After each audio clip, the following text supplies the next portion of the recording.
हम मॉडर्न होने के नाम पर अपनी इन थातियों, परंपराओं, विरासतों को त्यागे नहीं। इंडोनेशिया जैसा मुस्लिम कंट्री जहां रामचरितमानस और रामायण की कथाएं पढ़ाई जाती हैं, लेकिन जी। तब डेली होती थी, शाम को आरती होती थी, तो हम सब करते थे। पहले आप अपने को देखो, एनालाइज करो अपने को कि मैं आज के यूथ का फैन हूं।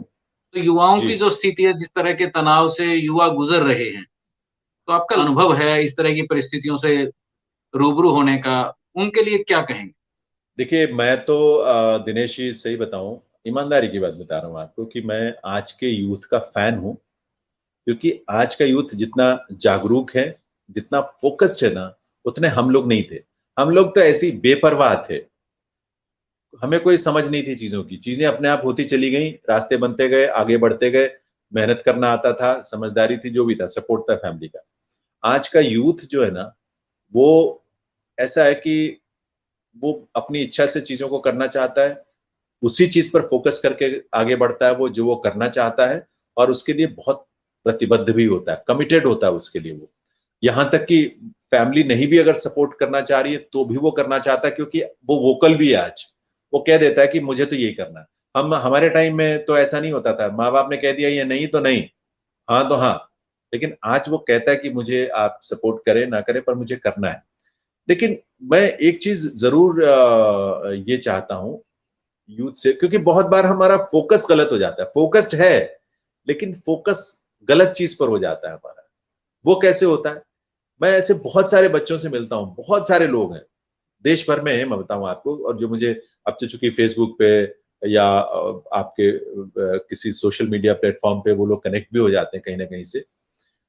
उनकी वो बिना जाने समझे इस बात के लिए, क्योंकि एक ग्लैमर है, आपका एंकरिंग है, रेडियो में एंकरिंग है, टीवी पर एंकरिंग है, स्टेज पर एंकरिंग है, तो बिना इस बात को अपने को एनालाइज किए हुए, बिना अपना विश्लेषण किए हुए, ग्लैमर में बहकर वो ये चाहते हैं कि वो ये काम कर रहे हैं, उनकी इच्छा है, उनका वो कहते हैं जी हमारा जीवन का मकसद ही ये है कि मुझे एंकर बनना है। पर एंकर बनने के लिए जो जरूरी चीजें हैं, क्या वो हैं आप में?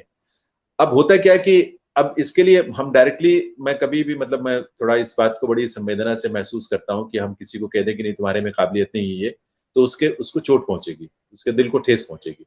तो हम उसको इनडायरेक्टली ही सही समझाते हैं कि देखो इसके लिए ये चीजों की जरूरत होती है, पहले आप अपने को देखो, एनालाइज करो, अपने को ऑब्जर्व करो कि क्या इन इन पैरामीटर्स पे आप खरे उतरते हैं।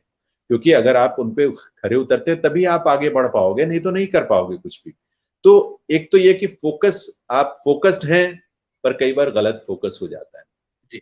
दूसरी चीज जो मुझे लगता है कि जो जिसमें उनकी जिम्मेदारी नहीं, मैं बताऊं दिनेश जी, उस जिम्मेदारी समाज की और परिवार की है। क्योंकि वैल्यूज के साथ उनका जो कनेक्ट है ना, वो कम है। वैल्यूज के साथ मतलब मैं कहना इसलिए उस हिसाब से कहना चाहूंगा कि जैसे पहले हम, देखिए क्या आता है होता है कि हम अपने फैमिली वैल्यूज होती हैं, फैमिली वैल्यूज में आपकी सोशल, रिलीजियस, स्पिरिचुअल, हर तरह की वैल्यू आती है। पॉलिटिकल और एडमिनिस्ट्रेटिव और ये सब बातें मैं नहीं कर रहा हूँ, और वो अलग चीजें हैं। आपकी सोशल वैल्यूज में क्या है कि अब आज जैसे वो कनेक्ट नहीं कर पाते हैं सबके साथ परिवेश में, मतलब उनके कनेक्ट होने का जो दायरा है वो बहुत सीमित हो गया। वो अपने दोस्तों मित्रों में कर सकते हैं पर रिलेटिव्स में नहीं कर सकते, उनके साथ नहीं उनका कनेक्ट बन पाता है इस तरह से। आप पहले जो चीजें होती थी, देखिए घर घर में गीता या रामचरितमानस, रामायण, इन चीजों की बड़ी अहमियत थी। सभी धर्मों में है, मैं कोई ऐसा नहीं कि ये कहने का मतलब कि मैं कोई हिंदू धर्म की वो कर रहा हूं। हम किसी भी धर्म में होते हैं। अब आप उस धर्म में बल्कि बाकी धर्मों में इन चीजों को लेकर बहुत ज्यादा प्रतिबद्धता है, और परिवार की तरफ से, समाज की तरफ से बहुत ज्यादा दबाव होता है इस बात के लिए कि आप चाहे वो कुरान हो, चाहे बाइबल हो, चाहे वो गुरु ग्रंथ साहिब है, या इस तरह के तमाम हमारे जो पवित्र ग्रंथ हैं, उनका डेली बेसिस पे आपको उनके साथ जुड़ना है। ये चीजें ना आपकी लाइफ में स्थिरता भी लाती हैं, धैर्य भी देती हैं, और एक दिशा भी देती हैं आपकी सोच को। लेकिन मैं समझता हूं कि इस मामले में हम लोगों का जो समाज है, जो हिंदू समाज है, वो कहीं ना कहीं अपने इन चीजों से कटता जा रहा है धीरे धीरे। इंडोनेशिया जैसा मुस्लिम कंट्री जहां रामचरितमानस और रामायण की कथाएं पढ़ाई जाती हैं, हमारे यहाँ तो नहीं पढ़ाई जाती ना। तो वहां जी। पढ़ाने का मतलब क्या है? वो देखिए, इंडोनेशिया के एजुकेशन मिनिस्टर आए थे कुछ साल पहले, और उनसे पूछा गया था कि भाई आपके यहाँ ये तो रामायण की कथाएं स्कूलों में पढ़ाई, पाठ्यक्रम में पढ़ाई जाती हैं, रामचरितमानस पढ़ाया जाता है, वहां आप जकार्ता में जाएंगे तो वहां महाभारत से जुड़े हुए आपको चौराहों पे बड़े बड़े वो बुत मिलेंगे आपको, मैंने खुद देखा है जकार्ता में।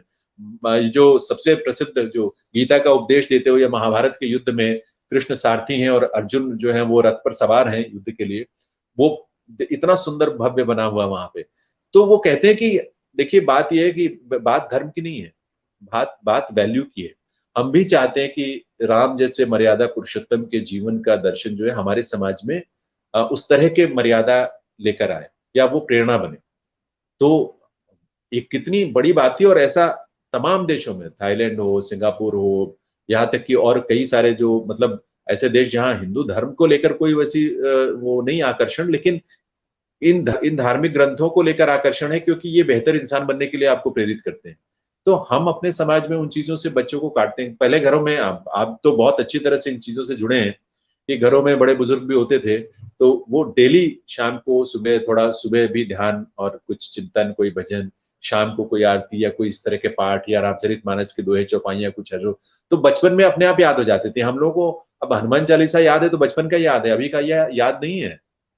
अभी किसको याद होता है, लेकिन तब डेली होती थी, शाम को आरती होती थी तो हम सब करते थे, तो दोहे चौपाइयां बहुत सारी याद होती थी।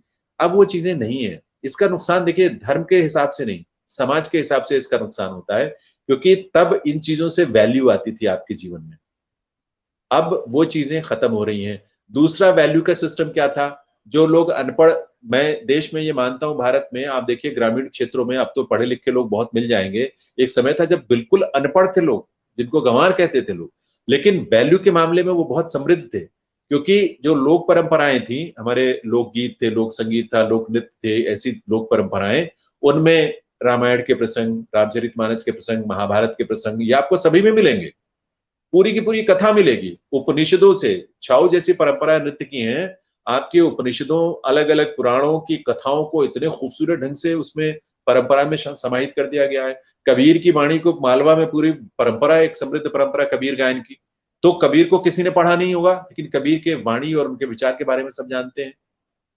तो ये चीज होती है कि ये चीजें आपको जीवन में ना सलीका, जीने का सलीका देती हैं, जीने की के लिए राह दिखाती हैं। ये चीजें जरूरी हैं, इसलिए इनको मुझे लगता है, मैं नहीं कहता कि भाई थोपना ही है, लेकिन एक माहौल हमें बनाना चाहिए कि इन चीजों को भी जोड़े रखना जरूरी है यूथ को आज के। तो आप देखिए यूथ में एनर्जी है, वो फोकस्ड है, बहुत मेहनत करता है, बहुत उसको इंटेलिजेंट है, लेकिन जब वो नहीं अचीव कर पाता अपने उस गोल को जिसको लेकर वो फोकस्ड है, तो उसके जीवन में डिप्रेशन और फ्रस्ट्रेशन भी बहुत ज्यादा है। उस चीज को मैनेज कैसे करेंगे आप, उसको मैनेज करने के लिए आपके पास कोई है हथियार, कोई चीज है, कोई आधार है, वो यही चीजें हैं जो आपको कहती है कि ठीक है, अरे यार नहीं लिखा होगा, चलो ठीक है, मैं मतलब अपने को संयम, धैर्य, साहस, दृढ़ता, ये चीजें हैं, लेकिन जो एक फेल्योर के टाइम में आप कैसा रिएक्ट करते हैं या कैसा एक्ट करते हैं, ये चीजें हमें इन्हीं चीजों से सिखाती हैं, बैलेंस रखती हैं हमारे विचार को और सोच को। वरना आप बिखर जाते हैं, फिर गलत रास्ते पे चले जाते हैं, फिर गलत कर्मों में लिप्त हो जाते हैं, फिर घर में या सोसाइटी में रिफ्ट शुरू हो जाती है, आप रिएक्ट करते हैं, ओवर एक्ट करते हैं, ओवर रिएक्ट करते हैं, क्योंकि आप आपके अंदर ऊर्जा बहुत है, पर अब फोकस जो था, जिस चीज को, लक्ष्य को हासिल करना चाहते थे, वो नहीं कर पाए, तो अब वो चीजें कहीं नेगेटिव दिशा में जाकर निकल रही हैं। इसीलिए समाज में हम देखते हैं कि इतनी सारी जो विकृतियां भी बहुत बार दिखती हैं। आखिर वही हुआ, इतने बड़े बड़े काम कर रहा है, इतनी कम उम्र में इतनी बड़ी बड़ी उपलब्धियां हासिल कर रहा है, पर वही हुआ फ्रस्ट्रेशन में, डिप्रेशन में, बहुत सारे अपने को नुकसान पहुंचा रहा है या सोसाइटी को नुकसान पहुंचा रहा है। तो मुझे लगता है कि ये चीजें एक समाज के तौर पर बहुत आवश्यक है दिनेश जी, कि हम मॉडर्न होने के नाम पर अपनी इन थातियों, परंपराओं, विरासतों को त्यागे नहीं, उनको भले आज के अनुरूप आप करें, नहीं कहते कि आप बिल्कुल उसी ढंग से पहले जैसे होता था। अच्छा, चूंकि आज एक न्यूक्लियर फैमिलीज हैं, घर में बड़े बुजुर्ग अलग रह रहे हैं, बच्चे पेरेंट्स के साथ अलग रह रहे हैं, हस्बैंड वाइफ वर्किंग है, तो इस वजह से भी बहुत सारी दुश्वारियां पैदा हुई हैं, लेकिन मैनेज तो करना पड़ेगा। ठीक है, इसी में हमें बैलेंस करके, संतुलित करके करना पड़ेगा। जी। बहुत अच्छा लगा, आपने हमें इतना समय दिया, आपका हार्दिक धन्यवाद। बहुत बहुत आभार दिनेश जी, बहुत सारी शुभकामनाएं, मंगल कामनाएं आप